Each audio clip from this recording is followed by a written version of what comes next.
Guys, स्वागत है आपका अपने यूट्यूब चैनल स्टडी विद अमन कुल में।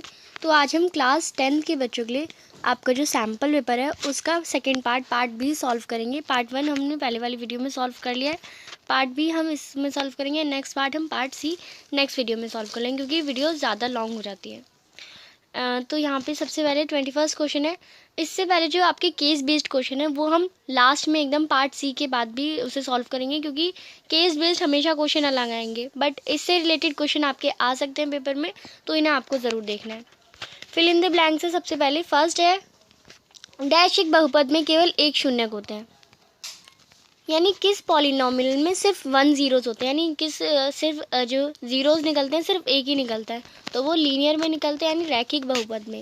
तो यहाँ पे रैखिक बहुपद में लीनियर पॉलिनोमियल में सिर्फ एक जीरोज होते हैं, और क्वाड्रेटिक में 2 होते हैं, क्यूबिक में 3 होंगे। ऐसे आपका आंसर हो जाएगा। नेक्स्ट है क्वेश्चन नंबर सेकेंड, डैश यानी ABC, एक ट्राइंगल ABC और एक ट्राइंगल DEF है। AB जो है यहाँ पे हम लिख लेते हैं AB पैरेलल है DE के, पैरेलल नहीं सॉरी, AB जो है DE के प्रोपोर्शन में, और ये BC FD के रेशो में है।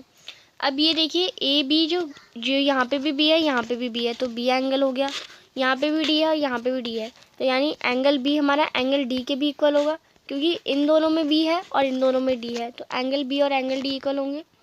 यानी ट्राइंगल ABC और DEF तब हमारे सिमिलर होंगे जब AB अपॉन में DE इक्वल होगा BC अपॉन में FD, और जो एंगल B है वो एंगल D के इक्वल होगा।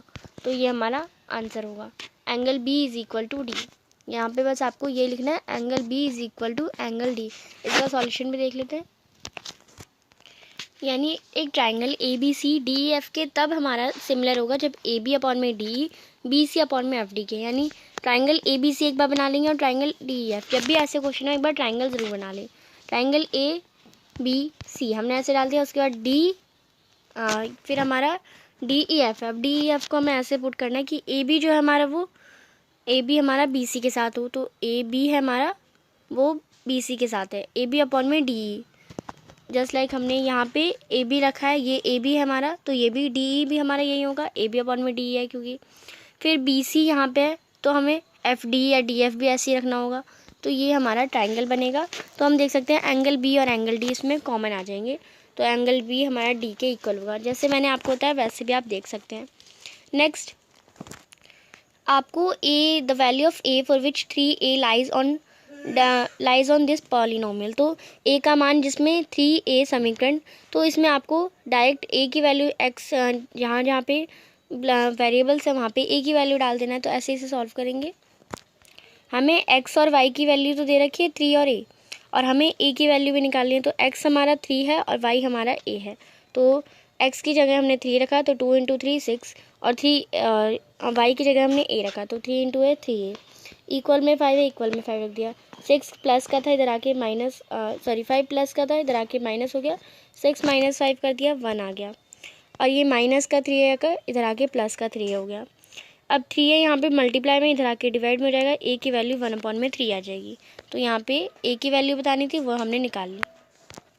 तो आपको इसमें बस डायरेक्ट A की वैल्यू लिखनी है, A की वैल्यू 1 अपॉन में 3 आएगी।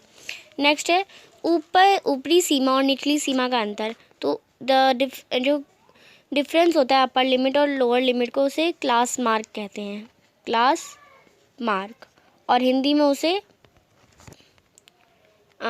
में उसे वर्ग चिन्ह कहते हैं। तो इसमें आपका वर्ग चिन्ह आ जाएगा, ऊपरी सीमा और निचली सीमा का अंतर वर्ग चिन्ह है।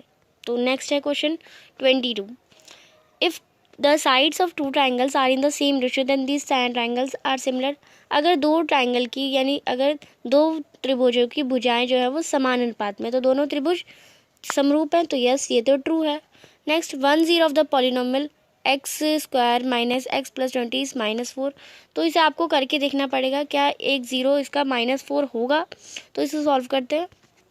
तो इसे करने के लिए आपको क्या करना है, डायरेक्ट -4 ही इसमें वैल्यू डाल देनी है। अगर -4 डालेंगे तो 0 आएगा, अगर यही वैल्यू हम x की जगह डालेंगे तो 0 आएगा, तभी हम कह सकते हैं 1 0 है उसका वो।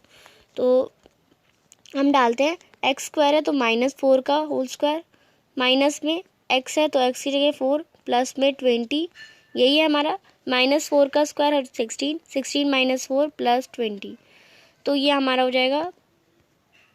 एंड ये भी यहाँ पे माइनस का साइन था और हमारा नंबर भी माइनस का था, तो उसमें हम एक और माइनस का ऐसे लगा देंगे। माइनस माइनस क्या होता है प्लस, तो 16 + 4 20, प्लस में 20, तो हमारा ये हो जाएगा 40। तो हमारा आंसर 40 है, बट आंसर तो 0 आना चाहिए, बट 0 नहीं है, क्योंकि -4 हमारा, अगर -4 की वैल्यू डाल के 0 आता तो हम कह सकते थे वो 0 है पॉलिनोमियल का, पर -4 डाल के हमारा 40 आंसर आ रहा है, तो ये हमारा 0 पॉलिनोमियल का नहीं है, तो इसमें फॉल्स आ जाएगा। नेक्स्ट है all the decimal numbers are rational numbers, सारे जो डेसिमल्स नंबर होते हैं वो रेशनल नंबर्स होते हैं, तो यस ट्रू है। नेक्स्ट है the graphic representation of consist pair of linear equation will be either intersecting और कोइंसिडेंस, यानी जो रैखिक समीकरणों के संगत युग्म का आलेखीय निरूपण होता है वो प्रतिच्छेदी रेखाएं या संपाती रेखाएं होगा, तो यस ये भी ट्रू है। और जिनके संगत युग्म नहीं होते वो हमारी पैरेलल होती है।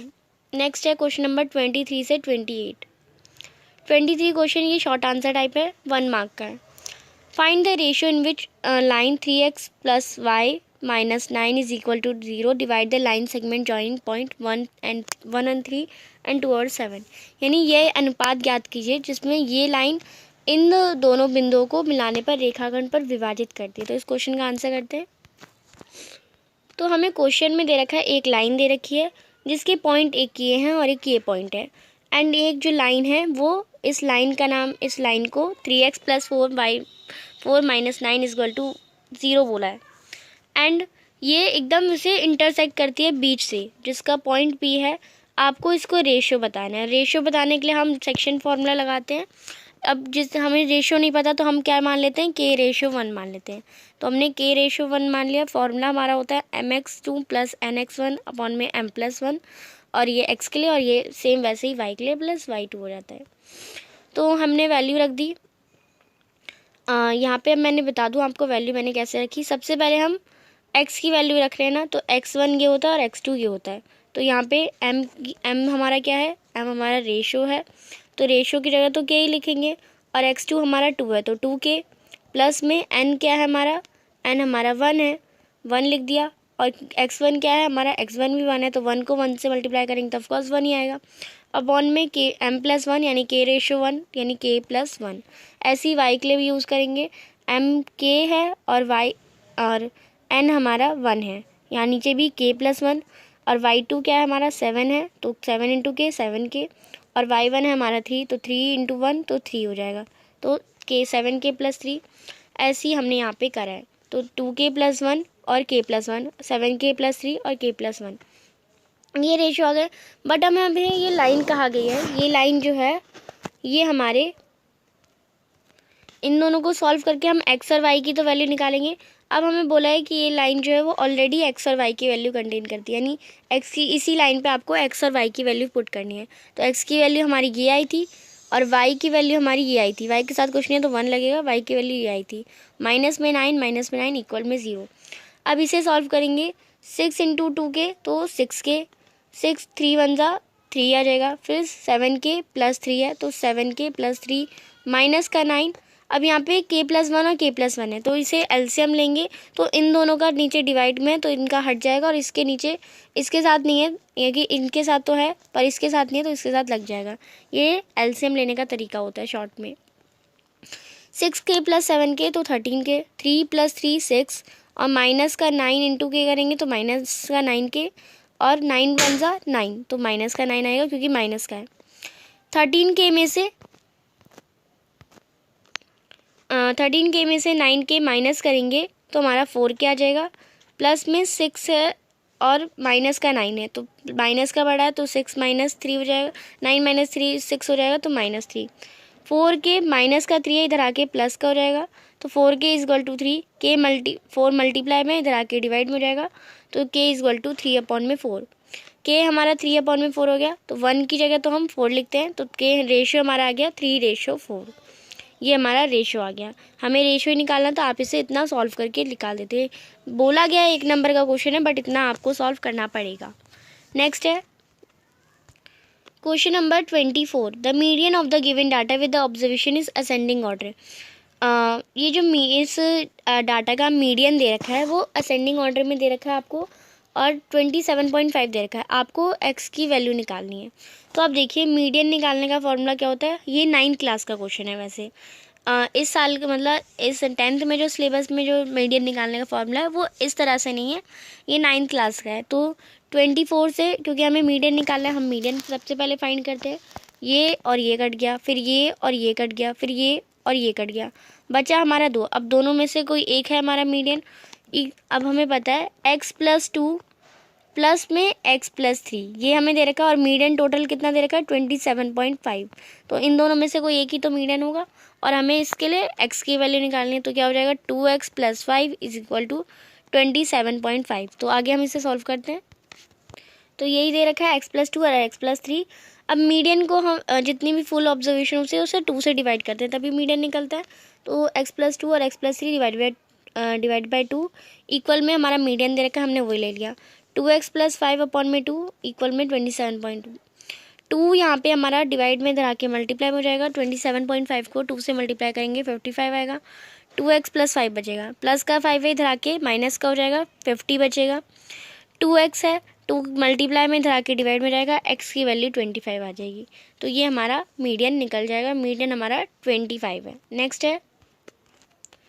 नेक्स्ट है आपको फर्स्ट 7 प्राइम नंबर्स का मीन निकालना है। तो मीन निकालने का फॉर्मूला ये भी 9th क्लास का ही है। तो फर्स्ट 7 प्राइम नंबर कौन से होंगे 2 + 3 प्लस में 5 प्लस में 7 प्लस में हमारा यहाँ पे 11 + 13 + 17। देखते हैं कितने हो गए 3 6 7। तो ये 7 प्राइम नंबर हो गए।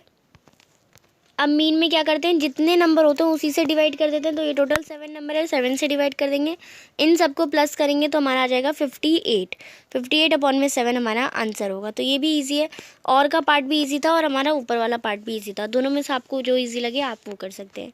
नेक्स्ट है क्वेश्चन नंबर 25 क्वेश्चन है express 3750 in the form of prime factor. तो प्राइम फैक्टर के फॉर्म में लिखना है, तो इसे हम कर लेते हैं डायरेक्ट। तो 3750 बोला गया, तो 3750 इसे करने की ट्रिक भी मैं साथ साथ को बता देती हूँ आपको। 2 1 ज़ा 2 होता है, तो 2 यहाँ पे लिखा 1 ज़ा 2, यहाँ पे 3 है तो पर हमने 2 मान लिया, तो 3 में से 2 गया तो बचा हमारा 1। फिर यहाँ पे ये 17 हुआ, तो 2 की टेबल में 16 आता है 8 बार में, तो 2 8 ज़ा 16, फिर 1 बचा। फिर यहाँ पे हमारा चल गया 15 के साथ, 1 और 5 क्या हो गया 15 हो गया हमारा। तो अब 15 है, अब 50 की टेबल में 15 तो आता नहीं, 14 आता है 7 बार में, तो 2 7 ज़ा 14 एंड फिर 1 बचा। अब 2 की टेबल में 10 5 बार में आता है, तो वैसे ही हमें करना होता है। तो ये हो गया। अब ये हमारा लास्ट में 5 से है, तो हम 5 से ही कर लेते हैं डायरेक्ट।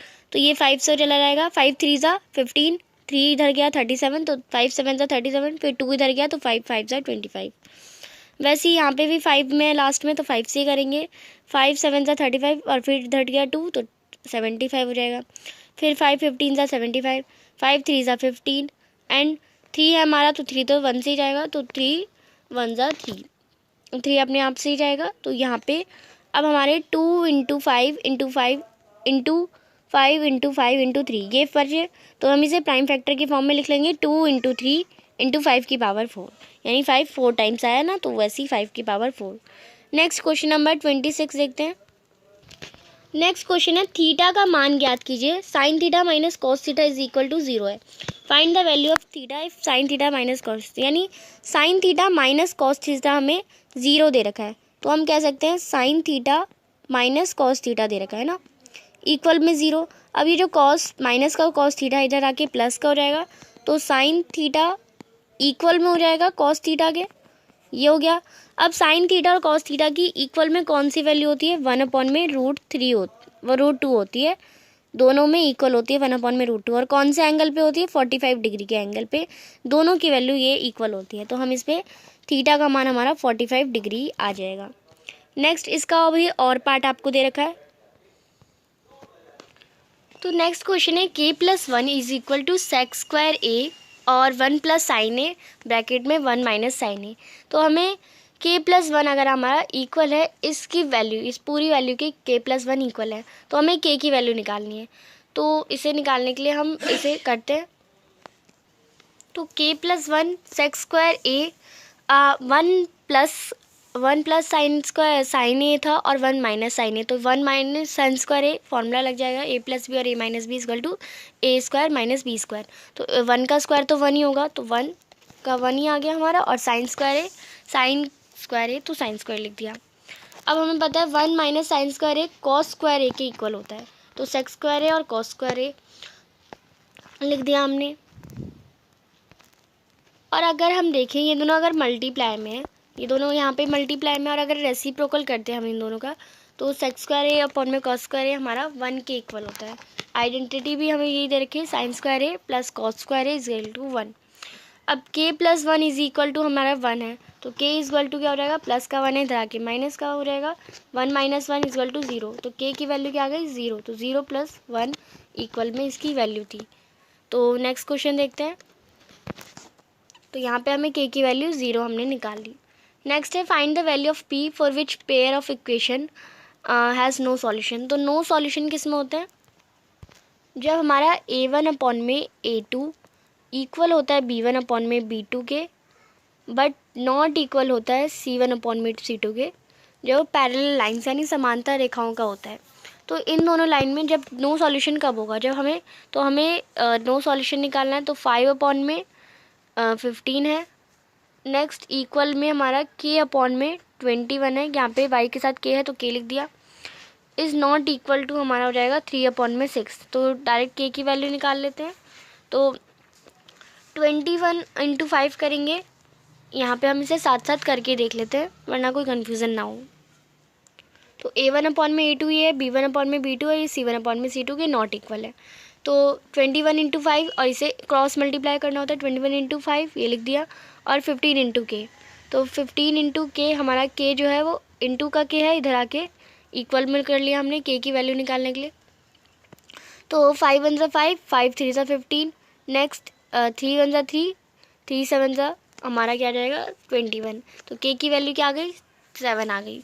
तो हम यहाँ पे अब हम देखें तो 5 अपॉन में 15, नेक्स्ट में 7 अपॉन में 21 is not equal to 3 upon में 6, क्योंकि हमारा देखिए 5 1 ज़ा 5, 5 3 ज़ा 15 हो जाएगा, 7 1 ज़ा 7, 7 3 ज़ा 15 हो जाएगा, ये दोनों तो इक्वल है। बट 3 1 ज़ा 3 और ये 3 2 ज़ा 6 होगा, यहाँ पे 2 आ गया, यहाँ पे 3 है बट यहाँ पे 2 आ गया, तो ये हमारा गलत हो गया, यानी ये इक्वल नहीं है, तो हमने k की वैल्यू बस निकालनी थी। नेक्स्ट क्वेश्चन देखते हैं।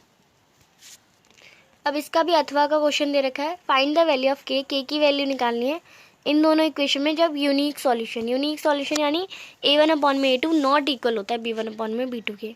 तो a1 अपॉन में a2 नॉट इक्वल होगा b1 अपॉन में b2 के, तो हम लिख लेते हैं a1 अपॉन में a2 हमारा 3 अपॉन में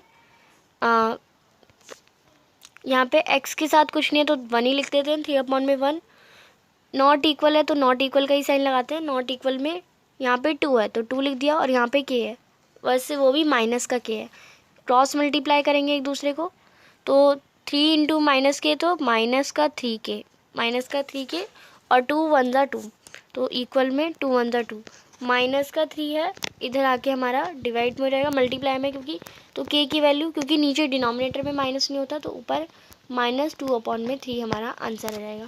तो k की वैल्यू हमें निकालनी थी, -2 अपॉन में 3 हमारी आ गई। नेक्स्ट है क्वेश्चन नंबर 28। ये क्वेश्चन थोड़ा सा ट्रिकी है, हार्ड है, एंड ये आपके सिलेबस से भी थोड़ा घुमावदार है, तो इसे बस आपको इसके लिए एक फॉर्मूला याद करना पड़ेगा। 28 क्वेश्चन, इस फिगर में जो RC है, R और C वो हमारा QB के पैरेलल है, और AP जो है वो हमारा यहाँ पे A और P जो है वो परपेंडिकुलर है AC के, AC यानी इस लाइन के परपेंडिकुलर है। Find y is equal to y, हमें y फाइंड करना है, यानी ये वाला फाइंड करना है, ये जो ये दे रखा है। अगर हमारा x 8 है और z 6 है तो हमें यहाँ पे y निकालना है, तो y की वैल्यू निकालना है, क्योंकि ये इसके परपेंडिकुलर है, ये इसके इक्वल है, तो ये हमें, और ये दोनों इन दूसरे के परपेंडिकुलर हैं, तो हम इसकी वैल्यू भी निकाल सकते हैं। इसको निकालने के लिए एक साइंस में भी एक फॉर्मूला होता है हमारे पास, 1 अपॉन में y is equal to 1 upon में z प्लस में 1 अपॉन में x। ये फॉर्मूला हम यहाँ पे पुट कर सकते हैं, 1 अपॉन में x प्लस 1 अपॉन में z। 1 अपॉन में वाई हमें निकालना है। 1 अपॉन में एक्स की वैल्यू कितनी थी, एक्स की 8 थी, प्लस में हमारी वाई हमारे में जेड की हमें 6 दे रखी थी, यहाँ पे जेड की 6 दे रखी है। 8 और 6 का एलसीएम लेंगे, हमारा क्या आ जाएगा, 8 और 6 का एलसीएम हो जाएगा 24 एंड यहाँ पे 6 1 से 6 प्लस में 8 1 से 8, तो ये हमारा हो जाएगा 7 अपॉन में 24। अब 7 अपॉन में 24 है, 1 अपॉन में वाई की वैल्यू, तो वाई की वैल्यू क्या हो जाएगी 24 अपॉन में 7। इसे कर लेते हैं साथ साथ। एंड ये फॉर्मूला हम तब यूज़ करते हैं जब 3 लाइन्स परपेंडिकुलर हों, तो ये जो 1 लाइन जो होगी वो हमारी उसके उन दोनों लाइन के प्लस यानी उन दोनों लाइन के सम के इक्वल होगी। यानी 1 अपॉन में वाई इक्वल में 1 अपॉन में एक्स प्लस 1 अपॉन में जेड होगा। 1 अपॉन में वाई हमारा 1 अपॉन में 8 प्लस में 1 अपॉन में 6, तो यहाँ पे ये हमारा हो जाएगा, तो ये हमारा 8 और 6 का मल्टी एलसीएम लेंगे तो 48 आ जाएगा, और 6 1 से 6 और 8 1 से 8, तो 6 और 8 को प्लस करेंगे तो 14 आ जाएगा। 14 को काटेंगे तो 7 और 48 को काटेंगे तो हमारा 24 आ जाएगा। तो 7 अपॉन में 24 हमारा 1 अपॉन में वाई की वैल्यू आई है। अब वाई तो हमारे डिनोमिनेटर में है, तो वाई की वैल्यू निकालने के लिए इसे वाई की वैल्यू निकालेंगे तो ये दोनों भी उल्टा हो जाएगा, तो ये हमारा 24 अपॉन में 7 हो जाएगा वाई की वैल्यू। तो बस इतना ही करना था इस क्वेश्चन में, हमें y की वैल्यू निकालनी थी। नेक्स्ट अथवा का क्वेश्चन है, ABC है, एक ट्राइंगल ABC है, DE जो है वो BC के पैरेलल है, और AD अपॉन में DB 3 अपॉन में 5 है हमें दे रखा है। AC हमें 4.8 दे रखा है सेंटीमीटर, तो हमें AE ज्ञात करना है। इस ट्राइंगल में अगर आपको पहले मैं ट्राइंगल बना के दिखा दूँ तो ये ट्राइंगल है ABC और ये है DE। DE जो है वो पैरेलल है BC के, और जो AD है और BD है, AD और BD ये हमारा क्या है 3 है और ये 5 है। हमें निकालना क्या है, हमें निकालना है यहाँ पे AE, यानी हमें ये निकालना है। तो 3 और 5 कितना हो जाएगा 8, हमें ये रेशो और ये रेशो दे रखा है। टोटल रेशो क्या हो जाएगा, टोटल रेशो हमारा 3 और 5 क्या होता है 8। तो AE जो AD है अपॉन में AB, यानी AD और ये पूरा AB ये हमने ले लिया 3 अपॉन में 8, 3 अपॉन में 8, और हमें EC भी दे रखा है, यानी इसका भी पूरा रेशो दे रखा है हमें 4.8। हमें इतना निकालना है तो उसे AE रखेंगे, क्रॉस मल्टीप्लाई कर देंगे। 4.8 को 4.8 को 8 से मल्टीप्लाई यहाँ पे मैं करके दिखाती हूँ। AE इक्वल टू क्या हो जाएगा हमारा 3 × 4.8 अपॉन में 8, तो इसे काटेंगे तो 4 1 जा 4, 4 6 जा 48 एंड पॉइंट का है तो पॉइंट लगा देंगे। 3 6 का क्या हो जाएगा 18, तो 1.8 आंसर हमारा आ जाएगा, AE आ जाएगा। तो इसे हम करते हैं साथ साथ जिससे आपको कोई डाउट ना रहे। तो एक बार आप देख लेंगे, AD हमें 3 दे रखा था और BD हमें 5 दे रखा था, तो ये पूरा कितना हो जाएगा 8 हो जाएगा ऑफकोर्स, और ये पूरा हमें 4.8 दे रखा है, तो हमें ये भी पूरा हमने निकाल लिया, 3 और 5 क्या जोड़ लिया तो 8 आ गया, ये हमारा प्लस में हो गया। अब हमें AD भी पता है, AD हमें 3 था, अब हमें ये वाला निकालना है, तो AD अपॉन में AB हमारा 3 अपॉन में 8 हो गया, तो AD अपॉन में AB हमारा AE अपॉन में AC के भी इक्वल होगा, 3 अपॉन में 8 हमारा AE अपॉन में 4.8 के इक्वल होगा। AE निकाल लेंगे, यहाँ से हमें वही निकालनी है, तो उसे सॉल्व करके हमारा 1.8 सेंटीमीटर आ जाएगा। तो आप इसे कर लेंगे। यहाँ पे आपका जो पार्ट B है वो भी कंप्लीट होता है, पार्ट C हम अपनी नेक्स्ट वीडियो में करेंगे। तो I hope you will enjoy it and सारे क्वेश्चंस हो गए हैं पार्ट B के। कोई भी डाउट हो कमेंट सेक्शन में पूछ सकते हैं। चैनल को अभी तक सब्सक्राइब नहीं किया है तो प्लीज़ चैनल को सब्सक्राइब ज़रूर करें, ज़्यादा से ज़्यादा दोस्तों के साथ शेयर करें। वीडियो अच्छी लगी तो इसे लाइक ज़रूर करिएगा। Thanks for watching you, bye bye guys.